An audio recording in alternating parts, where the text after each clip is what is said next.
Hello, everybody. This is Dr. Dan Cartalicchio. I want to welcome you to the Destination Health podcast, where we find function in a dysfunctional world. We're powered by Suburban Wellness Group. We are very excited. It's an honor and privilege to have a very good friend of mine on. Excellent conversations that we've had in the past. Dr. Irene Cop. Dr. Irene, how are you today? I am awesome. Thank you, Dr. Dan. Thank you for having me on the show again. It's always a pleasure. It's always great having Dr. Irene on. Just to let you know, Dr. Irene is not only a chiropractor, but she's a medical doctor. She's leader of the Global S.H.I.F.T initiative and is passionate about helping others, purpose-driven elite performers, shift from burnout, oh boy, do I need this, to breakthrough and enjoy the level of success, health, happiness they deserve, because burnout is not a badge of honor. I agree with that. Comprehensive background and expertise, spans both Eastern and Western medicine, holds 2 degrees. Like I said, medical doctor and doctor chiropractic. That's a lot of degrees, Dr. Irene, you know? She has extensive training in acupuncture, neuroplasticity, neurophysiology, elite performance, psychology, leadership, stress management, and resilience coaching. This is why we have Dr. Irene back on here multiple times. And we have a great conversation. Dr. Irene, how is the weather in Canada today? It's a mild spring day. Thank you, Dan. All the snow has finally melted. How about there in Jersey? In Jersey, it is cold today. We're waiting for the weekend to occur where it gets back up into the 60s and 70s, because it was there about a week and a half ago, and then it started snowing again. I think we had more snow here than you guys did, and you're in the snow belt of the world. We are. So, one day, I'm moving to Miami. I'll meet you there, and we can make a practice there, and we can go to, work in shorts and t-shirts and flip-flops. But anyway, let's talk about a couple of serious topics today. We're still in the grips of this pandemic. A lot of stuff is going on right now regarding the pandemic. One of them is COVID fatigue. Everybody's just about had it. A lot of mental health issues that are coming around. A lot of other issues, physical, health issues that are coming around. We were talking about this in the office the other day, where we're expecting a pandemic of diabetes, obesity, cardiovascular disease, autoimmune conditions, insulin resistance. I mean, all sorts of things. Individuals have not been taking care of themselves. And I want to start off the conversation, Dr. Irene, by saying that I had a patient several months ago who told me that they can count on one hand the number of times that they've been out since the onset of the pandemic. Now, she was, as I say, a crispy critter, where she had a lot of stress going on, right? And I had said to her, listen, I said, I'm not a therapist. I said, but I'm going to give you what I would do. I said, you know what? If you want to wear a mask, whatever it is you want to do, go to a park, go outside, wear the mask, get your kids, walk around the block a couple of times. Go to the park, walk around the park a couple of times. It was snowy at that time, but it was relatively warm. Go sit on a park bench and just kind of look at nature for a little bit, so that you can just clear your mind, right? So let's talk about what's going on a little bit with mental health, okay, and COVID, because I know this is something that you discuss a lot. That's so true, Dan. As we were before starting the interview, it's, in the medical literature, they're saying that the next pandemic is going to be mental health. And I don't think it's the next pandemic. It was already a pandemic before. We've discussed that on prior episodes that I was on with you. And at the same time, it has become far worse and far more dangerous than COVID has been.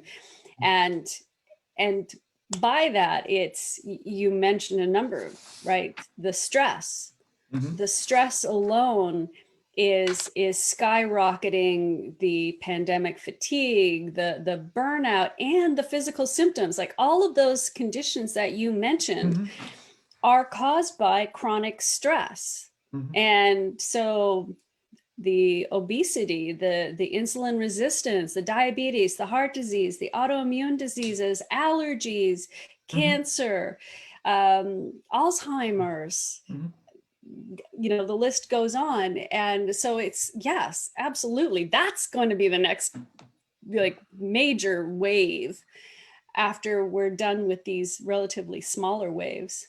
That it's, the ramifications are going to be for years. And right now what we're dealing with is skyrocketing suicide rates and anxiety Mhm. and isolation and depression. And because of the quarantining, the isolation, the fears, right? And so, yeah, Yeah. it can be challenging balancing, finding that is, great advice that you gave your client, because, and also getting out in nature and the vitamin D, because they're Mhm. showing that the vitamin D is needed for not only to prevent COVID and to help heal from it. Mhm. And so it's so complicated, and yet there are things that we can do for ourselves really quickly to take back control of our lives Mhm. and bounce back from the COVID fatigue, the anxiety, the down in the dumps, the burnout, and really just I- feel so much better. And that is what I'm truly passionate about sharing with people right now, Dr. Dan, is let's give you ways to help yourselves in the moment, right here, right now. And I think this is important because what you said is very important. And as you were saying it, I was writing it down. So, you and I, we have a tendency to live in parallel universes. Control. People have felt like they lost control of their lives. Something about this that we just don't have control. We want to get out into society. We want to move around. People are tired of masks and things of that nature. And we're not going to say you wear a mask or not wear a mask. Follow guidelines. That's what you're supposed to be doing. That's not what this podcast is about. But people have felt they're out of control. Tempers are flaring, stress and anxiety is high.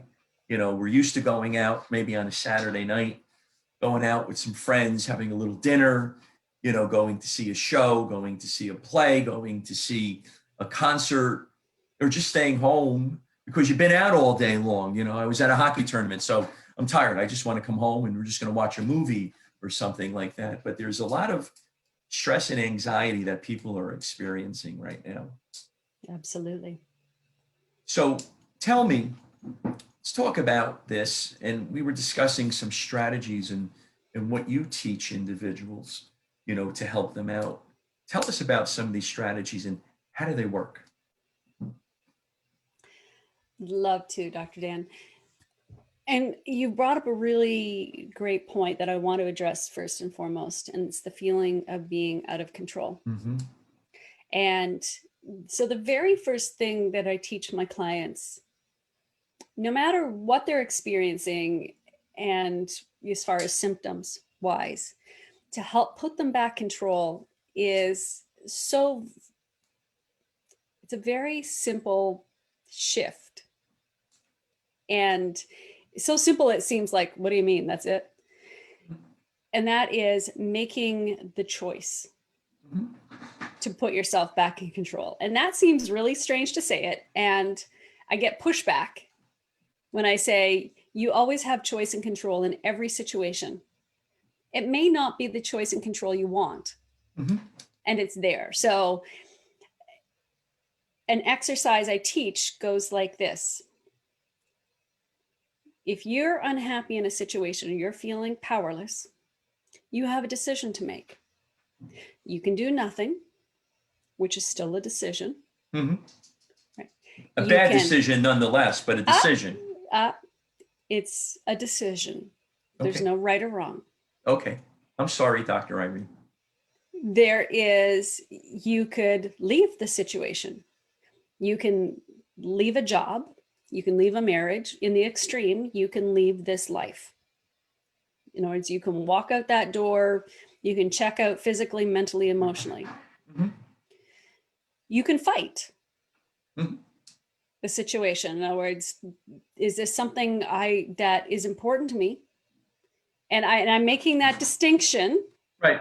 because this is even though it sounds similar to the fight or flight of stress, that we're hardwired to go either to fight or to flight or to freeze, just like animals are. Mm-hmm. This is that in a different way. This is making that deliberate choice. So before you make the decision to fight for a situation, it's understanding, is this important to me and why? Mm-hmm. In other words, what is it going to do for me? And is this really going to matter 5 years down the road? Mm-hmm. Mm-hmm. Right? This isn't just flying off the handle type fighting. Right. And so if you make that decision, it has to be, all right, I'm all in. Mm-hmm. Right? Perhaps somebody has, taken you to court or something, and you have to decide, am I fighting this? Am I just settling? What am I doing? Right. Right? So there's an example. And when you make that decision to fight, you're committing to it, understanding that that is a course of action. It's kind of like Second World War, Germany was invading. Are we fighting, Mm-hmm. or are we surrendering? Right. And why? And again, no right or wrong. So that is the third choice. The fourth choice is to take the high road. And I love that term. And it came from Dr. Norm Shealy, who is like the father of integrative medicine. I heard him in a talk once and talked to him afterwards. And he said, the fourth decision is to take the high road. In other words, you forgive yourself and the other person, Mm-hmm. or whoever is involved in it, and then you change your mindset about it. And sometimes we may not be able to leave the situation. We may not be able to fight the situation. Mm-hmm. Right. And so the fourth could be a variation on number one, except that you're making the choice to take responsibility for your life. I am choosing to use this situation to grow and to become like the highest version of myself possible. Now that sounds Mm-hmm. frou-frou. And really, it's like going to the gym to build your physical muscle. Mm-hmm. We need adversity to build our mental and emotional muscle. And 100%. before COVID, we had whole generations. If you weren't over the age of 75, you had not experienced the level of global unrest and uncertainty and crisis that we have experienced for the last year. Mm-hmm. And unless you grew up in a war-torn area or an impoverished third world Mm-hmm. country. So most of us have never had that type of, unless we had isolated incidents, we've never had the need to build our resilience, Mm-hmm. our mental and our emotional strength, stamina, flexibility, and balance. Mm-hmm. So we need that adversity. And so by making that choice, we then are back in control. We haven't changed the situation physically. We are choosing how we respond to it. And again, if this sounds frou-frou, one of my heroes, Dr. Viktor Frankl, who survived 4 Holocaust camps in the Second World War, said, everything can be taken from a man but one thing, his ability to think and his ability to respond in any given situation. In other words, this is somebody who experienced like the extremes of degradation and dehumanization and humiliation and constant fear of death and losing his family. In other words, most of us have not even experienced that depth with COVID. Mhm. So by making that simple shift and choosing to, no matter how negative it seems in the moment, to be grateful for the experience, because it's going to make me stronger Mhm. in the long run, Mhm. puts us back in control. Right. What do you think of that? I love that. And, as you were talking, I have, 1,000 questions. As you know, I always have 1,000 questions when you talk. So, Bring it on. before I start asking questions, we have a bunch of people watching us. If you have any questions for Dr. Irene, please put them in the comments section and we'll make sure that they get answered. So one of the things that I thought of when you were talking about mental and emotional resilience is those that are a little bit younger today than you and I, they don't have a lot of that. They don't have a lot of that. And, I have, family, friends, and so forth. I mean, children have fallen apart over this, going into their 20s and going into their 30s. I can say, and I say this as a joke, but it's not such a joke. It's not my first time to the rodeo, where something's happened in life, such as a pandemic, where you had to overcome. And each time you are faced with this adversity, it gets a little bit easier because you have experience in it. Nobody likes to have experience in adversity. Everybody kind of likes to live this life where there's, everything is good all the time. Life is not like that, as we can see during this pandemic. And life, to quote, like a Rocky movie, life will beat you down, and you're going to have to figure your stuff out, in other words, in order to make life work again. Now, are you working with any younger individuals during this time to build this mental and emotional resilience? Because I find that it's extremely lacking. And that's not a knock on them. It's not a knock. It's just that is one of the hallmark characteristics, right? Yes, and it's not a knock on them, it's a knock on the parents. I don't disagree with you. And again, parents, don't shoot the messenger, and I'll explain what I mean. It's like after the Second World War, everybody just wanted to give better lives to their children than they had themselves. Like, because it was like the First World War, and before that it was a depression, and then the First World War, then the Great Depression, and then the Second World War, and then the Korean War, and then the Vietnam War. And it's like all the way along, we just wanted to give our children better than what we had ourselves. And in trying to create that utopia for our children, Mm-hmm. we inadvertently did them a great disservice. Yep. And that was that we may want sunshine and roses, like everyone wants to live in, sunny California because it's always sunny and warm. Well, that sounds great. But guess what? That isn't what builds you up.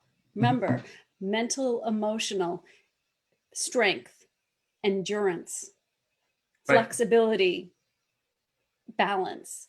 Right. Right. In other words, it's all of those, just like needing to go to the gym to build up your physical strength, flexibility, balance, and stamina. And so it has created a whole couple generations of where they don't have that. Mm-hmm. Right, that resilience, and that resilience can seem like such a vague term. Really, it just means, I'm going to use a certain term, that you have the cojones, right? To know that you have what it takes. I've heard that word before. I've heard that really? word before. I'm surprised, yeah. Dr. Dan. I'm I, really I, surprised. I grew up in an area where maybe that wasn't used all the time, but I don't know. In other words, it's that what we're lacking globally in so many cases is that that confidence that no matter what Hmm. life throws at me, I will be fine. Right. You know, and Right. as we said before, life has a tendency to beat you down. It has a tendency to beat you down. And if you don't, I don't know, it's just a metaphor, swing back or, sit there and figure your stuff out, it's going to hit you. This is not, life, it doesn't give you participation trophies, in other words. There aren't any participation trophies. You got up this morning and there's a pandemic and you had breakfast. So let me give you a participation trophy that you survived the day so far. I mean, it doesn't work that way. Yes, and that's part of the mindset shift. Hmm. I always say, you need to turn your mind shit into a mind shift. Am I allowed to say that? I just did. You can bleep it out if you want. It's The real and it's raw, Dr. Irene. Nothing gets bleeped out. You're gonna get a Oh, there you copy. go. There You're you gonna get go. a copy of this. It's gonna go wherever it goes from the social media company, and they're gonna say it was a great conversation because we always do. However, it's not gonna get bleeped out. It's That's gonna totally fine with me, as long as it's that's stay. okay with you. So one of And the mindset shift when I talk about being grateful for it, and there's a little mantra I always say, like a month ago, I smashed my thumb nail with a hammer, and I'm pretty strong. So when I smashed it, like literally within 30 seconds, it turned black and blue and 3 times the size. And, an mhm, expletive came out of my mouth and just like, and, and even at that point, I was just like, everything is happening for me. Everything is happening for me. Everything is happening mhm. for me. In other words, it was just like, and I'm laughing and I'm bawling my eyes out at the same time. Right. Lost my nail, but anyway, it's not pretty, but that's life, right? Let's let's And let's let's see the nail. Let's make sure it's okay. Let's make sure it's it's okay. can you see Oh, there's it's no all right. nail? There's no Yeah, it's there's no growing, nail. it's slowly growing back. The You'll live. You'll live. I will I'll live. send you a bill. There you go. Thank you.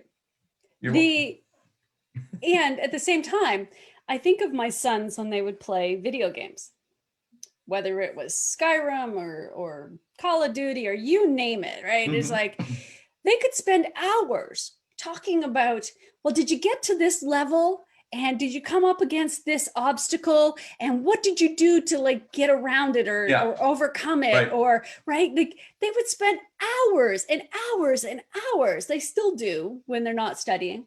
And it made me realize life is like a video game. We may think we want utopia, but really it would be extremely boring Mhm. if it was just sunshine and happiness all the way along. In other words, adversity is what makes life interesting. We Makes it may the not juice of like life. Right. we may not like how it shows up, and it's like those challenges in my son's video games, Hmm. right? So that is the mindset shift. It's Right. number one, choosing, like knowing that you have a choice. And then I recommend to my clients to, and yes, I work to answer your question. I do work with younger people as well. And and when I talk with them or their parents, I'm like, okay, so treat life like a reality TV show. Take yourself out of it. In other words, you're just watching yourself on Hmm. TV, and as if you were like, the greatest loser or the survivor or whatever those TV shows Hmm. are, and really just go, oh, that's interesting, that's happening now, huh, that's even a little funny. She may not think it's funny right now, but she Right. smashed her thumb, that's funny, right? Like, It is kind of funny, but I didn't want to say anything, well, Dr. as I Irene. said, I was laughing at the time. And right, so in other words, we are, by taking yourself out of it, again, it no longer controls you, Hmm. right? And it gives you that perspective that just like it's happening to somebody over there. Hmm. And so, and I love Anthony DeMello's book, Awareness. And he goes, we say we talk about, I am tired, I am hungry, I am depressed, Mm-hmm. I am suicidal. Well, you're not. And what he means by that is, I am refers to my identity, my essence. Mm-hmm. The French have a beautiful way of saying it. They say, in translation, j'ai fatigué, I have fatigue. Mm-hmm. J'ai froid, I have cold. J'ai chaud, I have heat.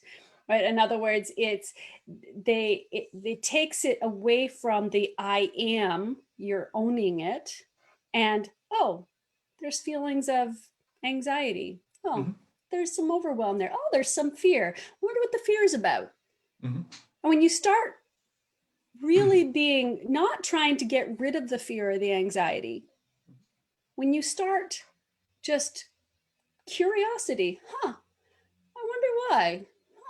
That's really interesting. What's behind that, do you think? And all of a sudden, as I say, it takes the sting out of it, took the Mm-hmm. sting out of my thumb. Mm-hmm. And I'm going to have a great story for years because of that now.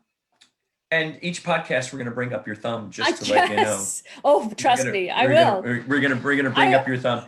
I got to milk this for all it's worth. And when you were speaking French, when you were giving, I understood because I did in fact take French in high Mm. school and college. I don't think I can speak French at all at this time. I would have to conjugate verbs and so forth. So when you say j'ai, I got to get the avoir. J'ai, tu as, il a, nous avons, vous avez. See, I remember that stuff. So, Hey, that's avez-vous? awesome. Yeah, right. Pretty There good you go. I'm for impressed. yeah. Well, there you go. For a Jersey So boy. yeah, for a Jersey boy. So resilience, and there are different techniques to get some of this resilience. And I try to teach stuff to my son, because he's 13 and life is coming at him pretty hard, with COVID, just in general, normal 13-year-old sports and so forth and so on. Ils ont, that's the other one I was thinking of. I had to say I had to conjugate him in my head. That was ILS, not the ELLES. There he was. He just came into the room. He said, "Oh my God, there's a podcast going on here." So I see that. I remember that. Anyway, what are some give us a specific technique that can be utilized to help out during this time? A lot of people are suffering, lost a job, family and friends are no longer here. I will tell you, Dr. Irene, that over 20 individuals that we grew up with are not on the earth anymore because of this pandemic. We got hit hard in northern New Jersey. We just found somebody else last week, another frontline physician that we know. So it's disheartening to say the least. So what can we do from a mental emotional standpoint to it's throwing a punch, COVID. What do we do? Great question. And once as I said, I always teach that other technique first. And the reason being is that as long as you believe that there's no hope, there's not going to be any hope, right? Once you wake up to the knowledge that you do have some control in your life and you're not as powerless as you feel, that literally shifts things in your brain. Your prefrontal cortex right here is really gets smacked down. I say it's like having a frontal lobotomy when you're under stress. Like, so in other words, you lose your ability to think straight, to make decisions, to be logical, to be creative, to be motivated, to get to do the things that you really need to do. Like, say you're stressed because you lost your job and oh my God, how am I going to pay for my mortgage and put food on the table? But it's like you're sitting on the couch and you can't move. And it's not because you're bad, stupid, or lazy. It's because your thinking brain and your ability to take action has been wiped away essentially, and Totally dampened. Yes. yeah, and your emotional inhibition.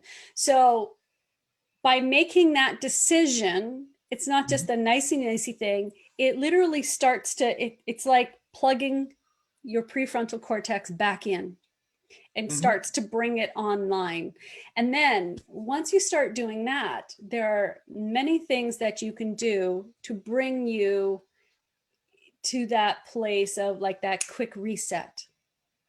And one of the fastest ways that I teach, and I'm a meditation instructor as well, and surprisingly, meditation is not the first thing I go to with clients. Really? Right. So one of the first things I teach is that your physiology dictates your emotions.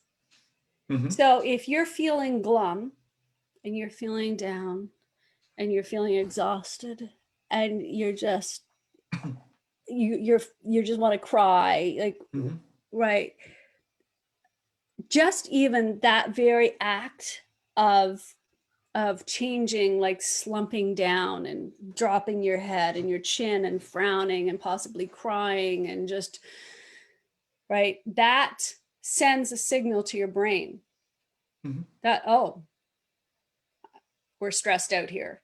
I need to ramp up my adrenaline, or I need to ramp up my cortisol, my other stress hormone, right? So by the very same token, if you sit up straight, stand up straight, chin up, gaze forward, smile on your face, it sends the message neurologically to your brain. Oh, we're happy. So it starts manufacturing the happy neurotransmitters, your serotonin, your endorphins. And one of the things I recommend to people, so if I tell you to put a pencil in it, it's a good thing, right? In other words, put a pencil in your mouth, because it forces your mouth into a smile, like that. Right, so you may not feel like smiling when it's making you laugh. See, it made you laugh. It made you laugh, and right. So, and because we are hardwired from millennia of needing to think pessimistically and cautiously, you know, to avoid being eaten by a saber-toothed tiger, to that is, we automatically go to the negative, we automatically go to the fear, we automatically, right, that's what kicks in when we're under stress. So there's a reason why when they're in basic training, the military spends so much time focusing on a soldier's posture, because they need to take young, innocent 18-year-olds and turn them into confident killing machines that, okay, let's take the killing part out, you know, confident soldiers who are ready to march into battle and give their lives, right? And they do that in large part through the posture. Shoulders back, soldier. Stand up straight, chin up, right? And I add in smile. Put a pencil at. Because at some point when you stop thinking about it, you're going to forget and you're going to go back, right? But by the very nature of having people remind you in the house, put a pencil in it. Right. Right. So tell your son to remind you. Yes, absolutely. You know, it's like you're working with neuronal pathways. You're changing that you're changing the neuroplasticity of who you are, basically, right? Right. You know, I have, you know, you know, you and I are baby boomers, and you know, I was growing up in the immigrant family, and there was a ton of adversity that you had to overcome in many different aspects. That's a conversation for another time. So you had to use that prefrontal cortex, those executive decision-making skills, in order to figure it out and how to survive, because there were those who didn't, and the outcome wasn't so great. You know, I have a niece who I love very much, and you know, her generation just aren't using their prefrontal cortex at all. It's more of an emotional situation right now for them, and they're all over the place. I noticed that they're all over. You know, there's a TV show that I used to like when I was growing up. It was Monty Python, if you remember Monty Python. That was before my time. As she winked at me. And there was a segment that I was hysterical with every time it came on. The 100-yard dash with people with no sense of direction. Oh my God. So I liken that to, you know, a younger generation than you and I. I don't remember Monty Python either. So, but it was funny, Monty Python, right? Back in those days, it was really funny. So, you know, it's like doing this gives you that confidence, gives you that direction to make better decisions if that's what you want to do, right? Absolutely. And I know your son plays hockey and you love football. And one of the things that a team does before every game, right? They go into the huddle. Then what do? Oh, They go, it depends. or Yeah, right? they Yes, yeah. or right. They do some kind of power move. Yeah, they do. Right. So that is the other thing that I teach young people and older. Tell us more about the power move. What does that do for our physiology, for our neuronal pathways? It literally does the same thing as the posture with impact, right? In other words, it could be, and it needs to have, it's best if it has meaning to you, right? Like there are some people that like to go like this and bang their chest, or they'll go huh, or in my case, because I do acupuncture, mine is this, right? So it's a snap, so it's still Are like you that. are you poking people in the eyes to get them motivated, Dr. Irene? No, you're not doing that. So what I'm doing is, for me, my power move is to zip up my conception vessel meridian, which is my essential life meridian in the front. And I do that because it's a motion up with a snap. I have done it when I'm about to go on stage, or when I am about to, when I was in school and I was about to walk in and do one of our awesome, you know, clinical exams, and literally like it then just became like a little motion with my fingers, right? Because I've done it enough that my neurology, my mind knows what that means. It's like, it's showtime, folks. Yeah, I understand exactly what you're saying. You know, my friends would say to me, you know, before the game, you know, we're all jumping on each other, you know, in football, we're all, you know, banging each other's shoulder pads. I was actually pretty quiet, believe it or not, Dr. Irene. I was quiet. My power move was to stand up straight, and my eyes would get really, really big. And there was that, you know, as my friend Joe, my buddy Joe, would say to me, and say to the team, "We're ready to play now," because Danny has the look. There was that look. There was that look. There was that look that I had. So that was my power move. There you go. You know, I try to give that to my son. It's not working out. He's got to find his own. He has to find his own. It has to have meaning for you. Like for me, punching or up in the air or out in front or bringing my shoulder in, like, means nothing to me. Because but then didn't you punch me in the shoulder not too long ago? No, that wasn't you. I'm sorry. No, I just used somebody else to do that. Okay. Obviously, you needed a virtual swat upside the head.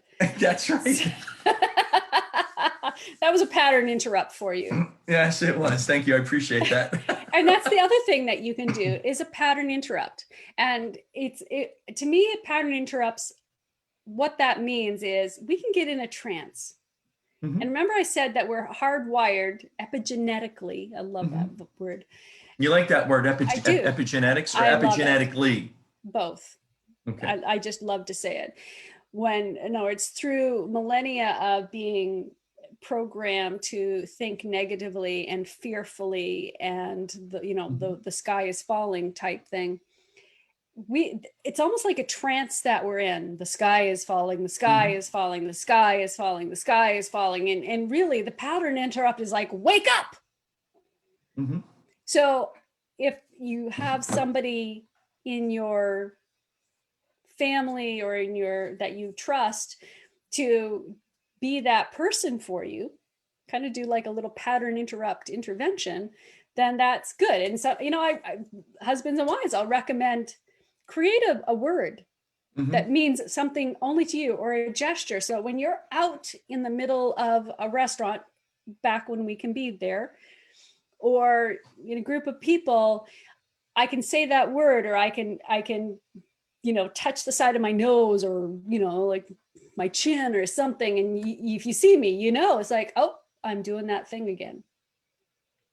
Right. And it goes both ways. If you're doing it for yourself, in NLP, they recommend putting a rubber band around your wrist and snapping it and snapping it and causing like black and blue like every time. I got this. I was like, because I didn't want to do the rubber band, I was like snapping my fingers every time I found myself thinking a negative thought. And my son caught me because he said, so why are you doing that? And Mom and I explained why. And then a little while later, he was talking about somebody, and without thinking about it, I snapped my fingers and he went, Mom, really? Because he knew that I was like thinking negatively about that person. But the point was, I said, hey, I'm training myself out of it though. Right. So pattern interrupt is, again, a great way to break that trance and put yourself back in control, because our negativity can be, and our worrying is like an addiction. Yes. There's a secondary gain to it where it's like an addiction, because it ramps up our adrenaline and gets that dopamine pathway, the reward pathway in our brain going, just like, you know, hits on our Instagram or our Facebook feed. So that we think that we don't want to keep thinking about that thing that we keep thinking about that we're not supposed to be thinking about. And at the same time, say that 10 times real fast. I don't think I could say that again. I don't think you could say that again either. So but it's like the thoughts are thinking us. It's like the emotions are feeling us. Why? Because it's an addiction. And so every time you break the pattern, right, whether it's snapping your fingers or rubber band or squirrel or whatever, it's like you're training yourself. Oh, I was going down that pathway again. And it's not about beating yourself up. It's just like, again, remember, reality TV show. Oh, I think she's doing that thing again. My son's knocking on the door. I think he wants to come in. We're going to bring him in on camera. James, do you want to come in? James? James? He was knocking on the door, but I guess not. He was probably going to say, Dad, stop talking to me about hockey with everybody on a podcast. So this seems to be the week for I was conducting another podcast interview for my podcast, Self Heal, and the lady who I was interviewing was her 11-year-old daughter walked in, and so we ended up like bringing her daughter in and interviewing her at the same time. It was awesome. It really truly was. I just texted him. I said, do you need me? Let's see if he responds. And are you gonna sabotage him by not telling him that you're still interviewing? Is that what he knows. That's why he's knocking on the door. So I was just wondering if you were off. Oh, okay. Here, I'm gonna have him come in. Let's see if he comes in. Yeah, he's gonna come in. You know, they got long hair these days. So anyway, we're almost, go ahead. I was just going to say, so those are some things that you can do and that really take very little effort. Hey. So hi there. Say hello to Dr. Irene. Put this in your ear. Hello. Hey, how's it going? I'm good. How are you? I am awesome. Thank you. Your dad's been telling me about an amazing hockey player you are. As he should. He tried to say that he was a great football player, and I just said, "Yeah, you're an amazing hockey player. Your son is." I was just wondering if you're off the thing yet. No, not yet. So go. Half an hour? No, another 10 minutes. Go study. All right, I was gonna ask if I could take a break. I've been going for like 45 minutes. All right, go study. Can I take a break? No, Oh, come on. I studied for 45 minutes. I need a break. What's that about? Anyway, all right. So that's James. He's gonna have to work out in a little bit. I'm gonna have to get him to So, work so out. So anyway, you can let yeah. James know that the best way to study is Pomodoro style. What is that? Tell me. This is for your listeners as well. Pomodoro style is a time management tool that refers to the fact that we really have, like, our concentration span goes down after 25 minutes, Mm-hmm. right? So it's where you set, I have my little timer that I keep by my desk. Every morning I create my schedule in half-hour increments with a 5-minute break Mm-hmm. at the end, right? So it goes 9 to 9:30, knowing that there's 5 minutes, right? So you can use that 5 minutes. Well, you'd use the 25 minutes to do uninterrupted. In other words, phones away, no emails, no distractions.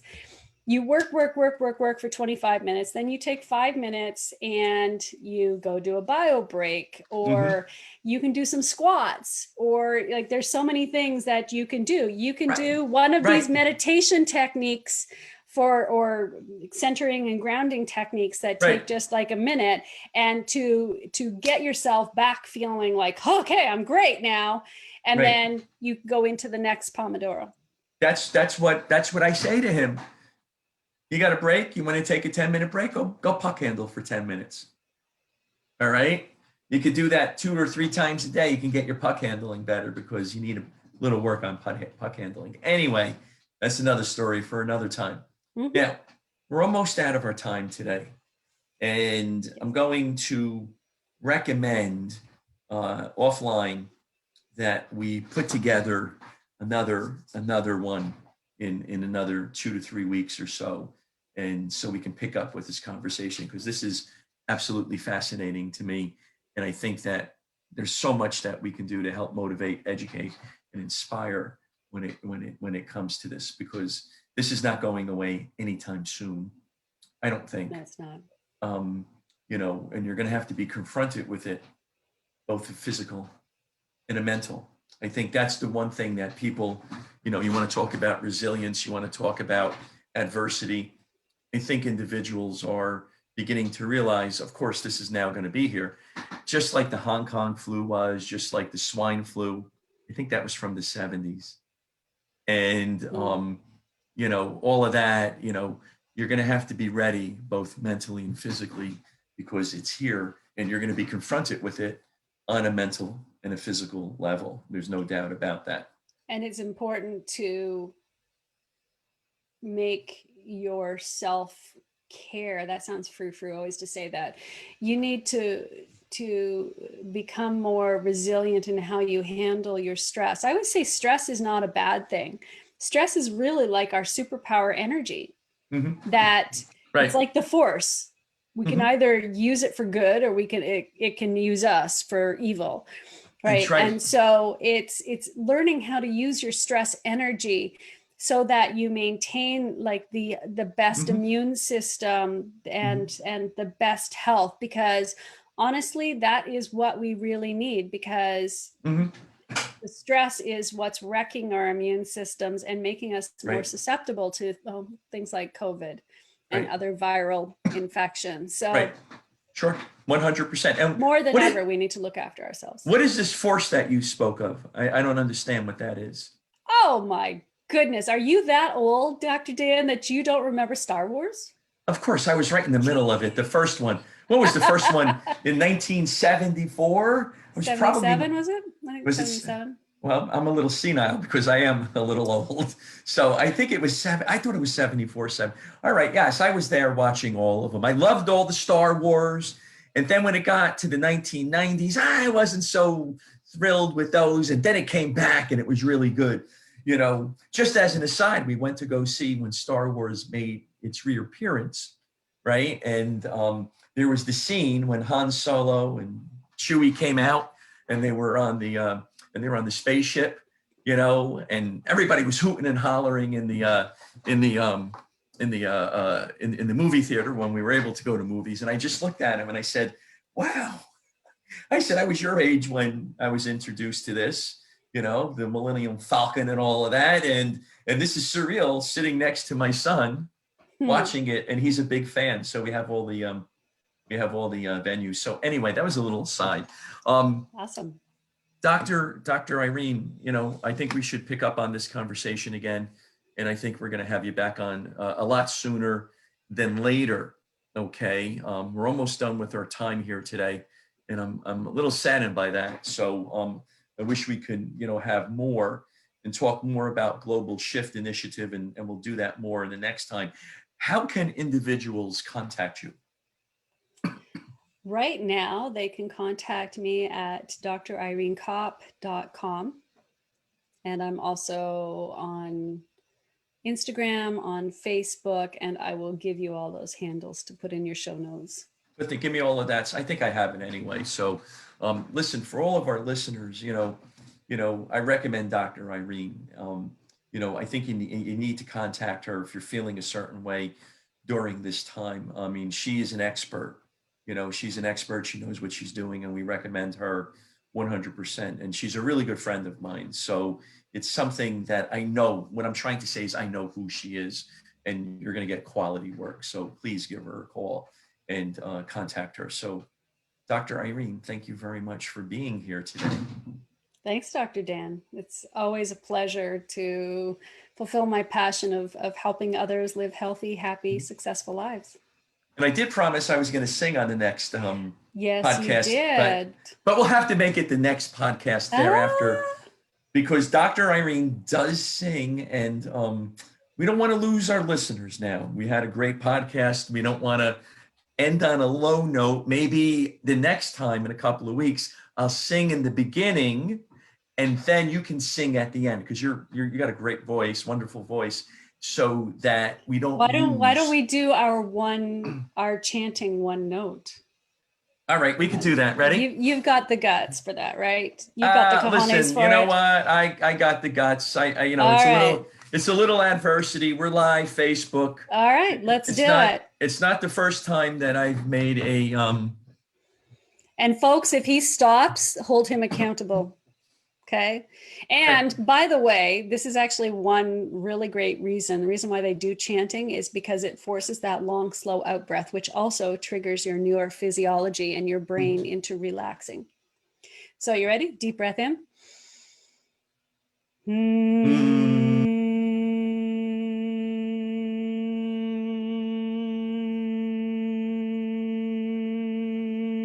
You stop.